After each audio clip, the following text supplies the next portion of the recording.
I'm going to do a quick demo of using Freestyle for recall appointments. So if I just drop into Freestyle, you can see that I've got this option where I can add context. And so I can add in the patient's notes from the previous appointment, and then just quickly transcribe a summary. The only things that have changed for this patient is the sensitivity has resolved with using sensitivity toothpaste. They also have increased their sugar intake. They started a new job and there is always cakes out, so they're having kind of daily sugar intake. Apart from that, everything is about the same. Let me say that that is an exam and then write my notes.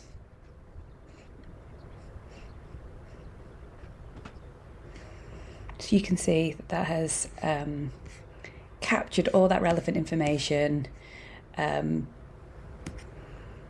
It's got the detail of the sugar intake has increased. Everything else is the same, and I'd just be able to copy that out and paste that into my practice management system.